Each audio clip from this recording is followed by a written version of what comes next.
plus minus square root of. Suppose I look at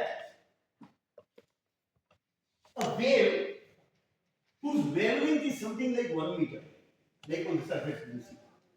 Okay? So k is equal to 2 pi by 1 in m case units. Right? And so here if I put it, it will be 2 pi into 10 square root, and that will be what? 60 bs4 64 square root is 8. So it will, it will be the time period with 1/8 of a second. That will be the oscillation of the wave. Okay? But there is another interesting thing which you can calculate. What you can do, but here you see, both are static. But now you can have a situation where this u minus u prime, the relative velocity between wind and the sea, can be such that this instability can be spoiled. So although in still water any perturbation will be stable, when you have a wind blowing over it very fast, you can have an instability which is but you know, there is one thing which you should remember here. You see, when I say instability, all what it says is whether the small perturbation starts growing or not. It does not ensure that it will keep growing. Why? In this whole derivation, there is something we have done because of which I cannot ensure it will keep growing. See, this entire calculation has been done keeping perturbations as small. Once the perturbations start growing, after they have become order of unity, this entire analysis fails. So all what you can say is the perturbation when it is much smaller than 1 will significantly go towards 1. That is all you can say from this calculation because the entire thing has been done assuming z is small. Okay, so it is like this is an example you have to look at. Suppose I have a potential which has a minimum, but is not exactly simple harmonic oscillator. Okay. Now, when you have a potential in classical mechanics, suppose you have potential which is minimum, I can do a Taylor expansion around the minimum and get it approximately as a quadratic thing for small oscillation. Right? Now on this, if I have a periodic force function, okay, whose frequency matches with the natural frequency of that approximation, then you have resonance. Now one usually says resonance will keep on going to infinity. It can't go to infinity because the moment it becomes large, the original simple harmonic oscillator approximation gets lost. So all you can say is a small perturbation keeps growing till it becomes of the order of unity. But after that, your own calculation is not self-consistent to say anything beyond it. So the same thing is here. We have done this entire calculation using small perturbation. Okay? When the omega, when this thing in the square root is negative, yes, omega is imaginary. The perturbation will not oscillate, but will start growing towards 1. But the moment it has become significantly more, the entire analysis is not valid. Okay, so you cannot extend it saying that you keep growing. That's what I'm saying. Okay, what you can say is it will grow into a regime where this small approximation breaks down. That is the statement. Right. So now let us look at the case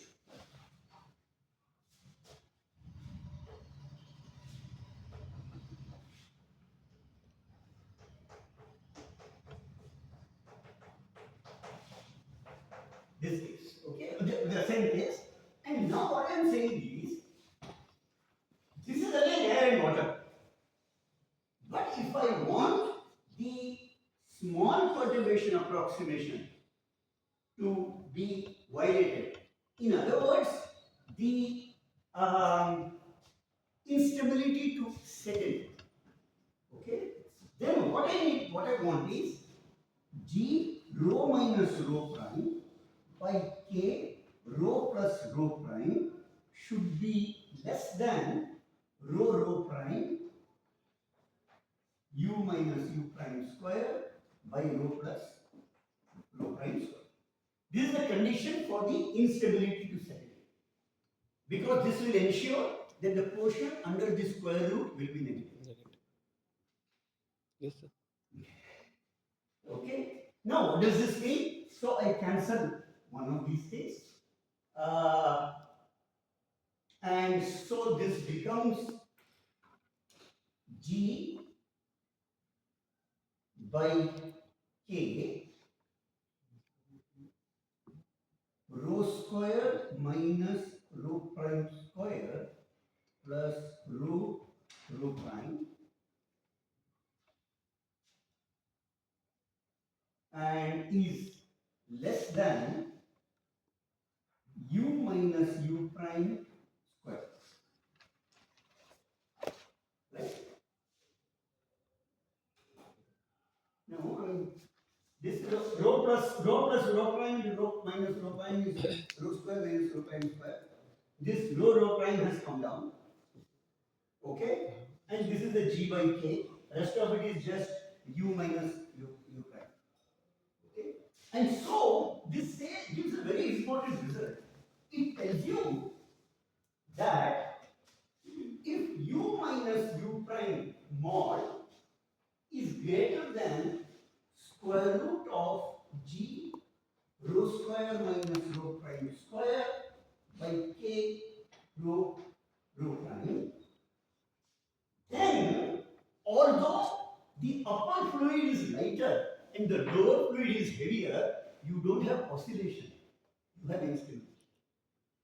Basically, what it says is, it is the storm or wind on the air which is whipping up the instability. So if you have a small perturbation, it won't just oscillate. I mean, I think this is the reason why when there is a storm in a sea, you have these huge waves which come out. Because the instability sets in. And this thing breaks down. Let us see, let us estimate what it will be. Once again, I have rho prime much less than rho. So in fact, so rho prime square is much less than rho square. Yeah. So I will neglect this. But of course, I can't neglect this here because it's a multiplication. Yes. And so I have this is equal to square root of gk rho square by rho prime. Rho. Cancels. Okay. And so I have u minus u prime, the relative velocity should be greater than square root of, this ratio is about 1000. Okay. G in MKS unit is 10. 10. Okay, roughly. So this into this is 10,000, square root is 100. Okay. So you have 100 by square root of k. Okay. And 100 by square root of k, I have u minus u prime greater than 100 by, what is the square root of 6?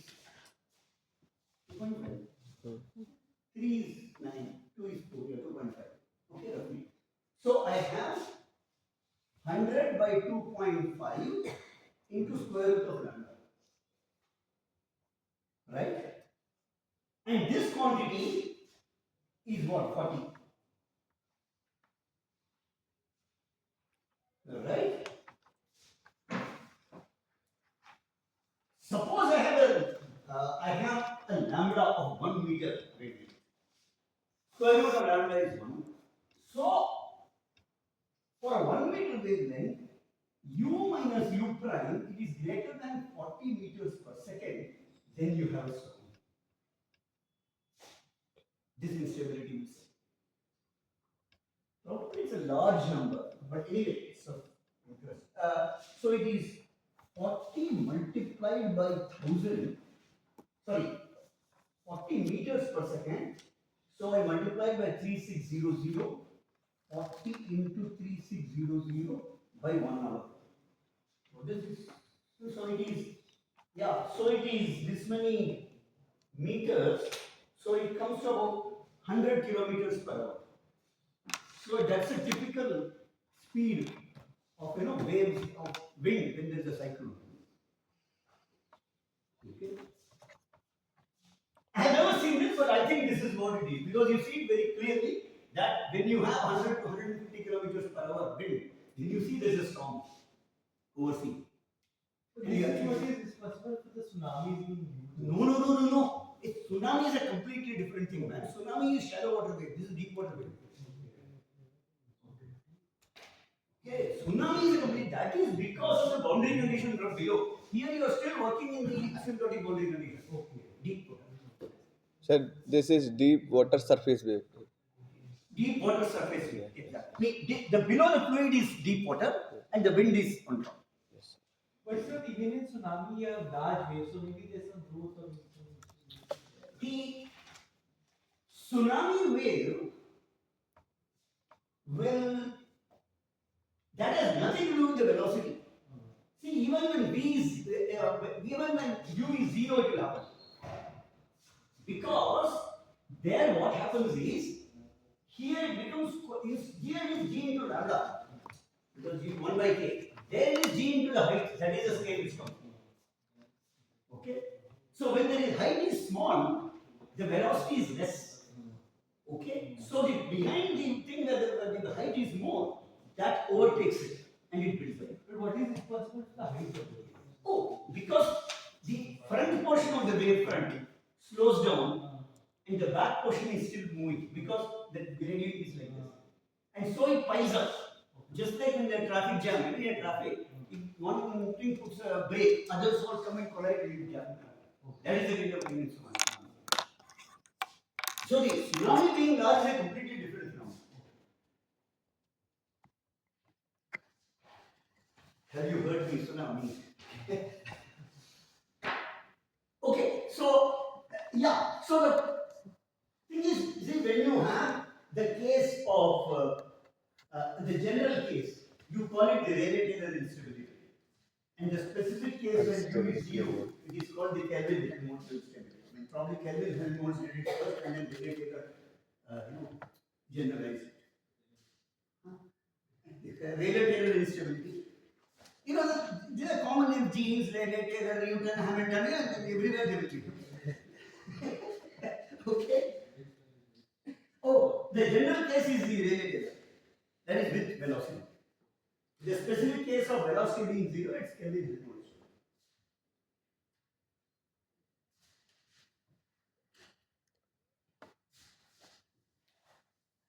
Highly unstable. In the astrophysical scenario, this can, for example, happen.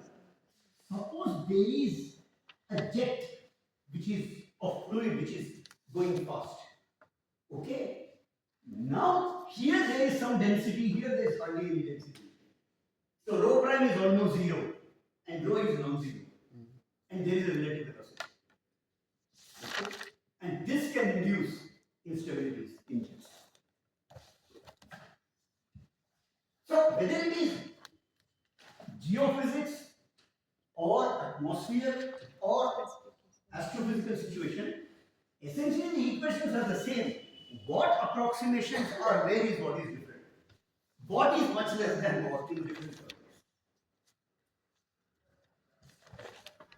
Okay. Right, so this is about, yeah, so this is one kind of, so we have had, now we have looked at two instabilities. One was the convective instability. What is the condition under which a blob does not oscillate but goes up? This is another instability. Okay, so that I don't know if there is any specific name for it. Thermal instability, I don't know. But these are the four gentlemen who were involved. And okay, so now we come to a third kind of instability, which is to do with essentially astrophysical context.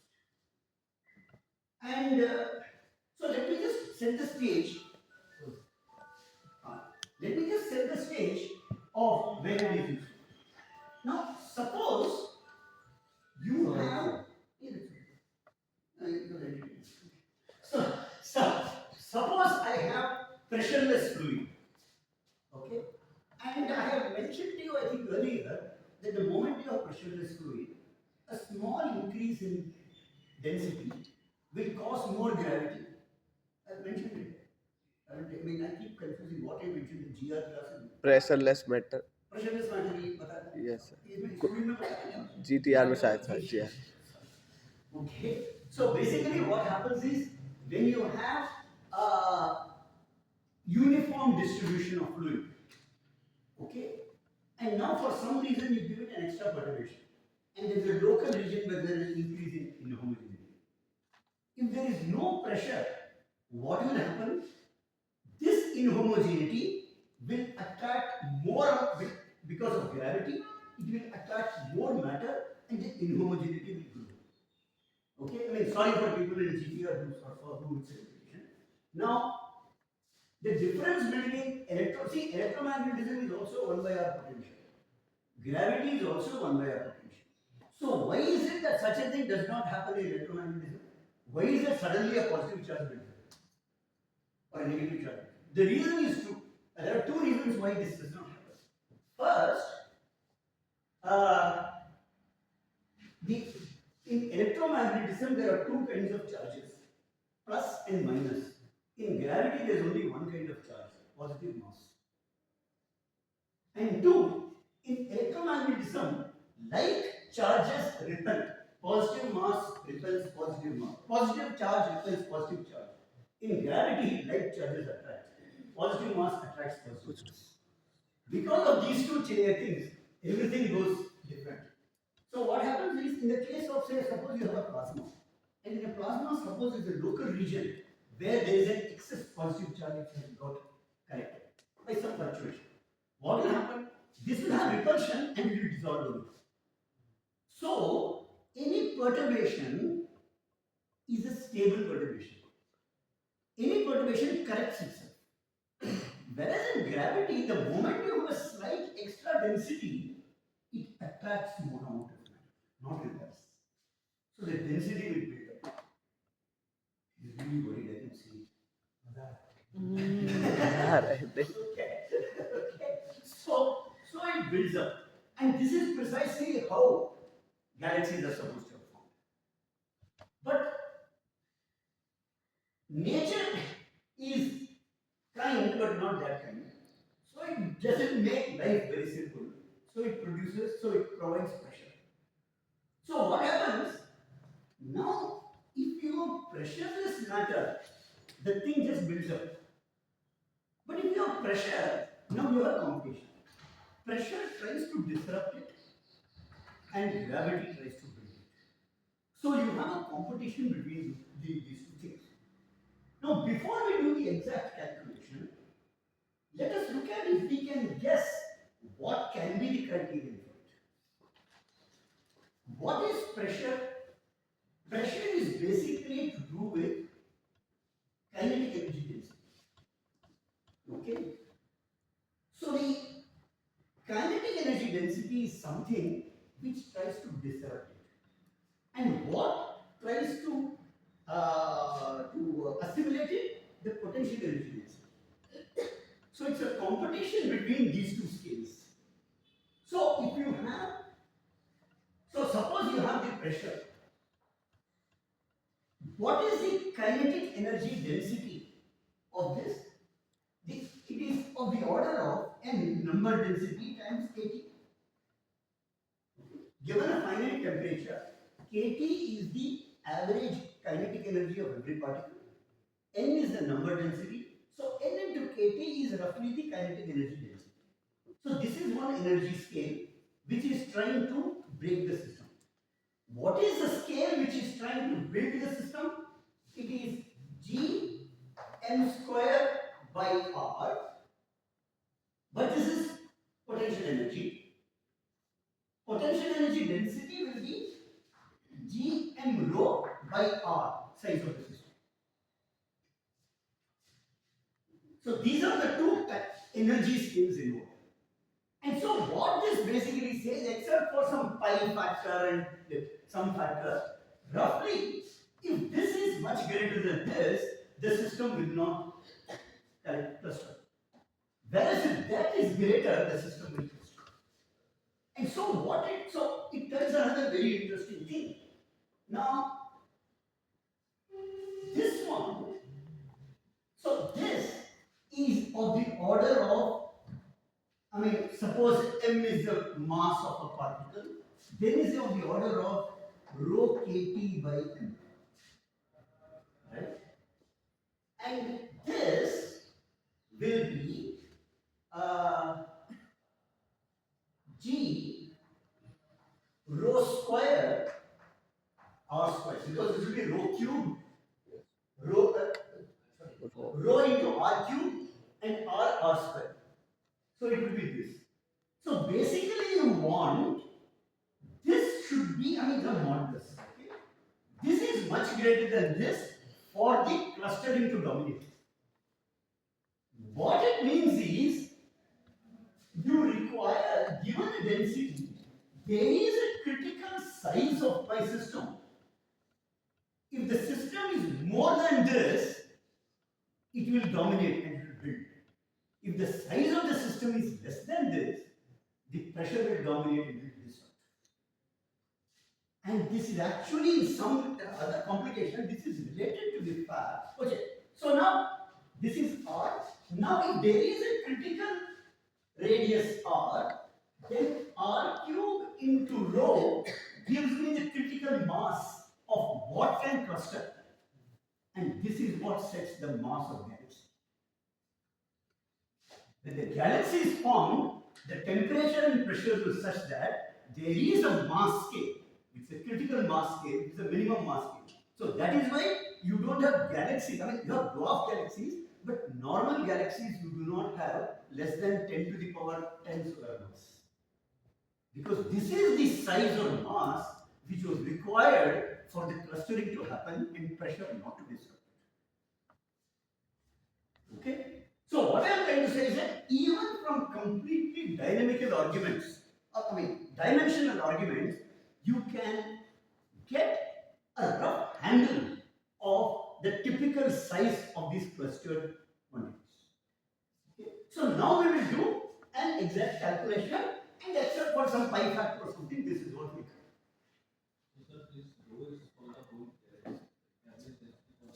Yeah, these are all order of magnitude, it's the average density.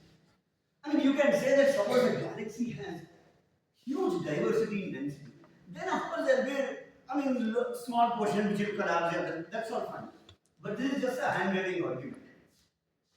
In fact, that's what last semester I was teaching this whole course on order of magnitude physics for first year students. And the whole philosophy is the following. You see, whether you are going to do an experiment or you are going to spend time in calculation, you have to think whether the money and the effort being spent is worth it or not. By which I mean, do you expect a result which is significant? Okay. Now suppose you are doing a dimensional analysis and you find that the result which you will get is 10 to the power minus 30 different from the other one. Big deal. Okay, it's not worth it.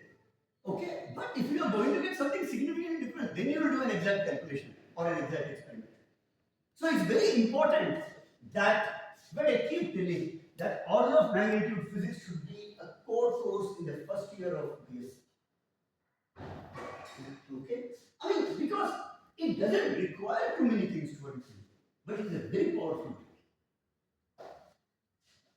So I don't know if I mentioned to you, one of the problems which I discussed that thing was, what should be the weight of a mosquito? It's a very interesting question. You have what has to do with order-of-magnitude physics. Okay. How does mosquito survive? Mosquito survives by laying eggs on water. Yes. So to stand on water, the surface tension should be significant.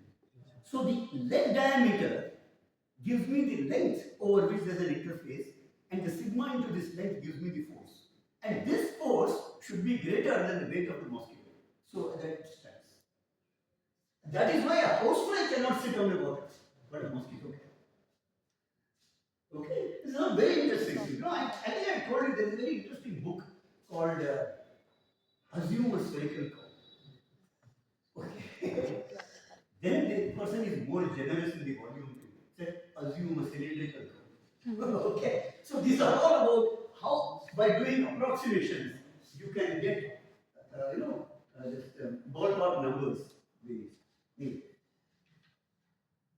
Yeah, so it's very dangerous to provoke me to this. Anyway, okay. Uh,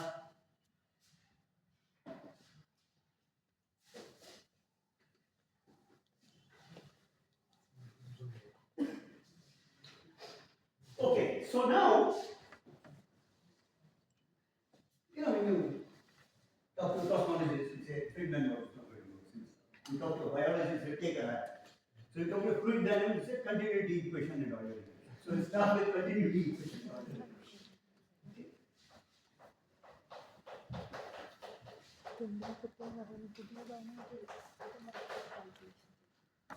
And so basically, I am writing the Euler equation, continuity equation. Then I will again write it as a background and a perturbation.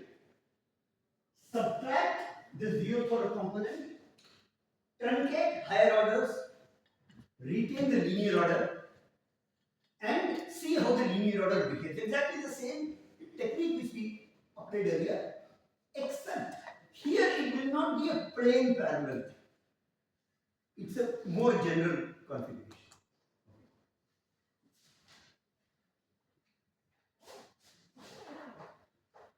Oh, I'm using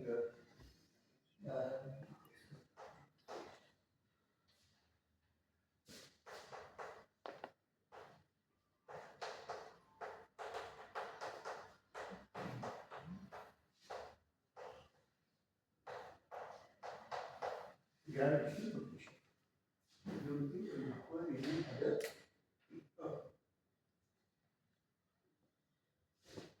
Okay. So and now I express pressure as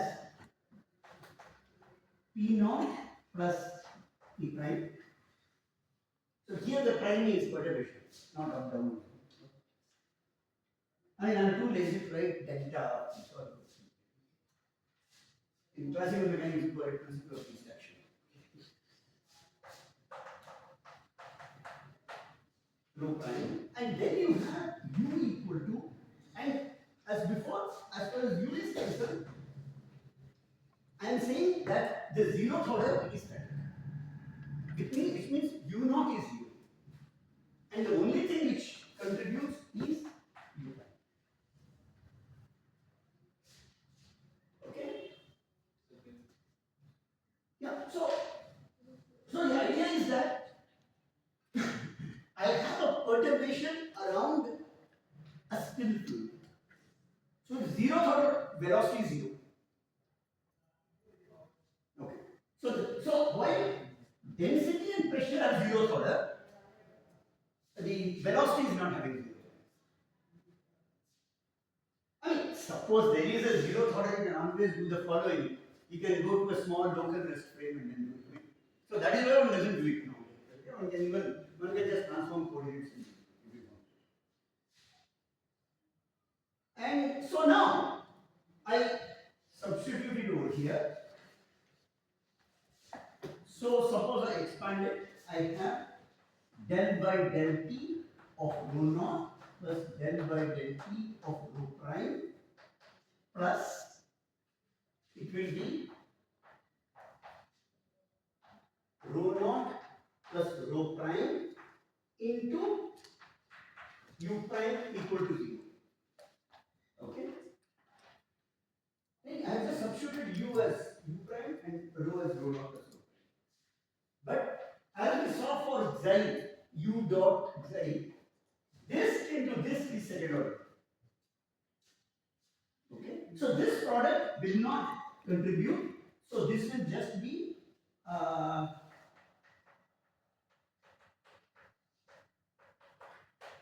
this plus uh, divergence rho naught u. Okay. And so this is equal to 0. This quantity is a first order quantity. This quantity is a first order quantity. So if I do it order by order, the zeroth order thing, del rho naught by del t is 0. Okay. So the zeroth order density does not have any time dependence. So it is static. So what it says is only the perturbation is the one which has a time dependence, not the zeroth order. And so this minus the zeroth order will give. So you also have up to zeroth order. You have del by del t rho naught equal to 0. This is up to first order. So the first order equation is by subtracting these two. So this is like how you do it for perturbation theory, quantum mechanics, okay. This is how you do it in perturbation theory, quantum mechanics, classical mechanics, whatever, sociology, whatever. Okay.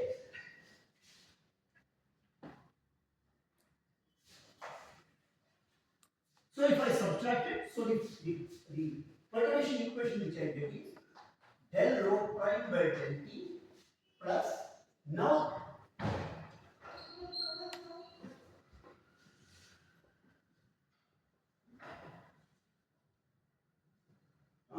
okay, so I have rho naught divergence u prime plus u prime dot this rho naught equal to 0.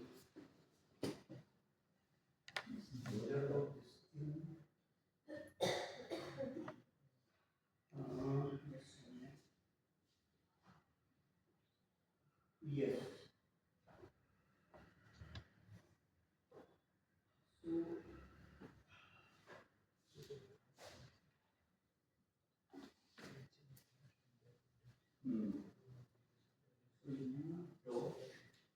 Right.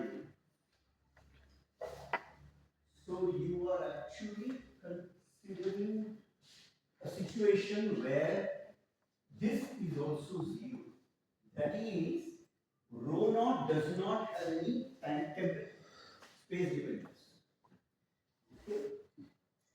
And so you are having this. Space dependence.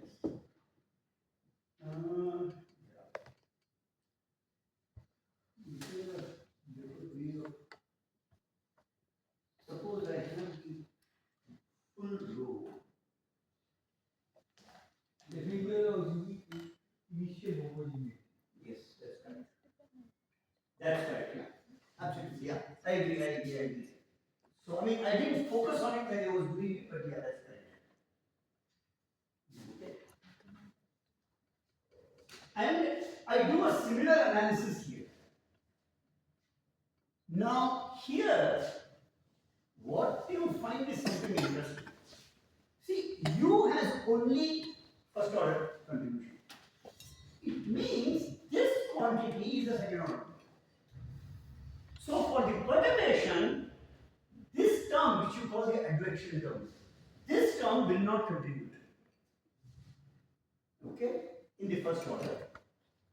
And then you can expand this one. And so you have del u prime by del t equal to, I'll drop this thing. Okay, I mean just plus second order, which I drop, will be equal to, now I have to write this thing. Okay, and this will be minus gradient of P naught plus P prime divided by rho naught plus rho prime minus gradient of the zero order potential minus the gradient of potential. So, I mean, similarly, I have this.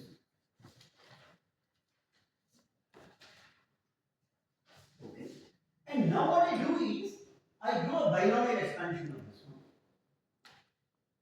So, if I do a binomial expansion, this will be minus, I take again rho naught out, you know uniform. I have P naught by rho naught, gradient of 1 plus P prime by P naught multiplied by 1 minus rho prime by rho naught, which is a binomial expansion of 1 by 1 plus rho prime by rho naught. Okay. This is up to first order. I mean, not beyond first order. I mean, there may be second order, this is this which will cancel out, but there may be some second order terms which are neglected, but in first order it is right. And this quantity, if I now simplify, this will be P naught by rho naught into, this is 1, so this will just give me gradient P prime by P naught, and so this will give me only the first order term, so only this will contribute, this will be a second order. So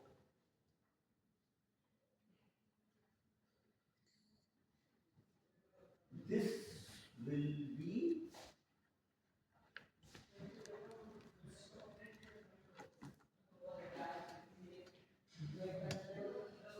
this is rho prime.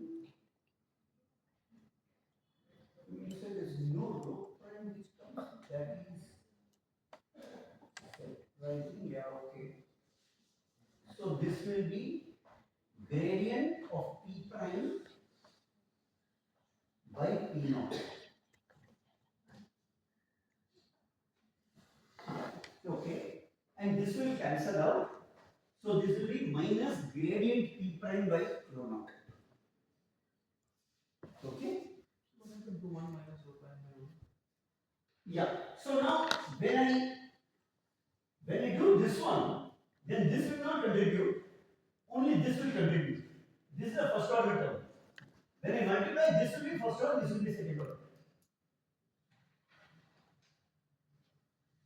And similarly, and then I have this thing of course. Okay.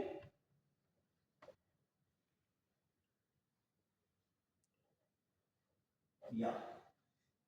Okay, so let us collect all the equations. Why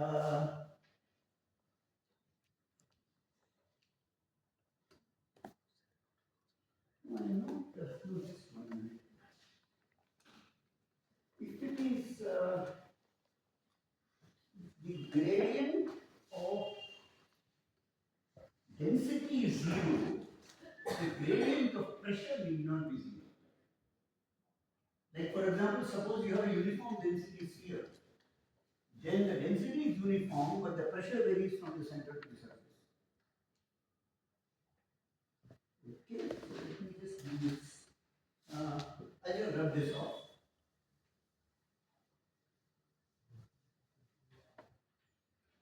So let me just do it.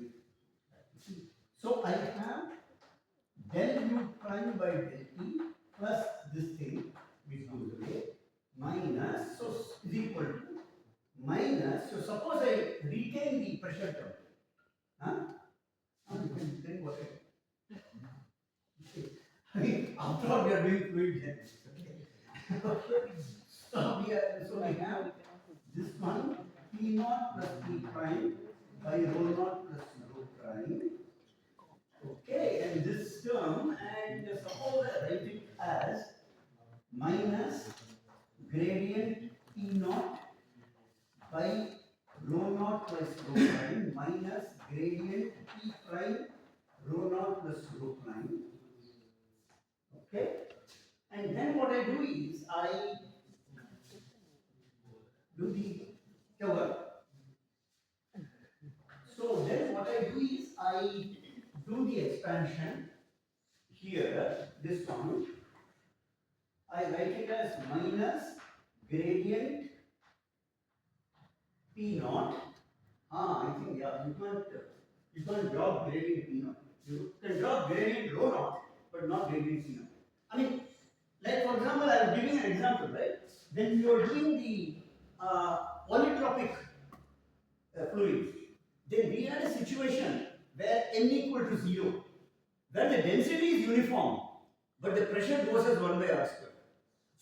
So density being uniform does not ensure the pressure being uniform. Okay, so that is the mistake which we did.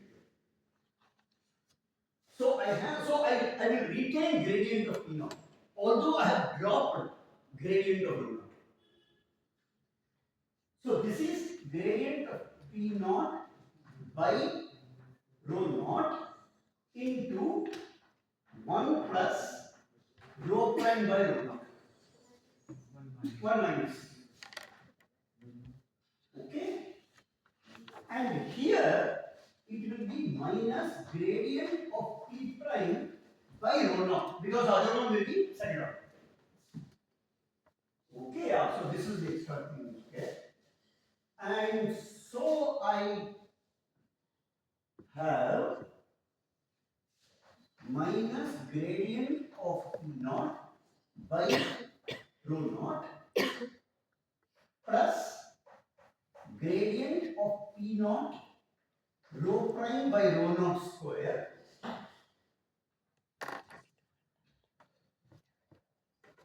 minus gradient of P prime by rho naught.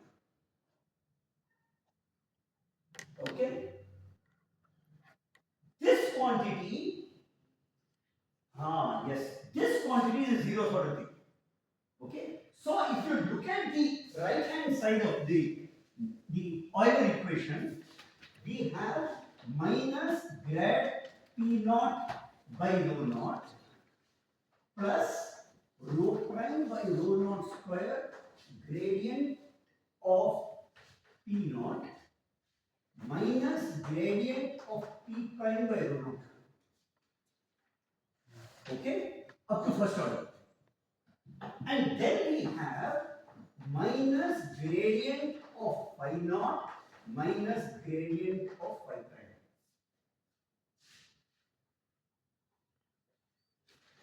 Okay? And what was the left hand side? Left hand side had only the first order term. There was no zero term. Now you compare the first order and zeroth order, first order and zeroth order on both sides. I will do it calculation. And then I have 5 minutes. Okay. Then I have there is no contribution from left hand side because there is no zeroth order.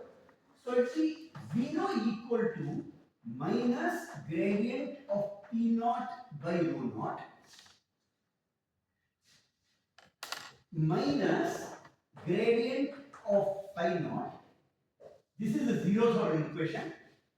Now do you realize what it is? It is the equation of hydrostatic equilibrium. Because gradient of phi is basically G, and you take rho naught to the other side. It says gradient of P dP by dx is minus of G into rho. So this gives me the usual hydrostatic equilibrium. Okay? So yeah, that is why I could not make that. Okay? And the first order thing tells me that this and this will give me phi prime.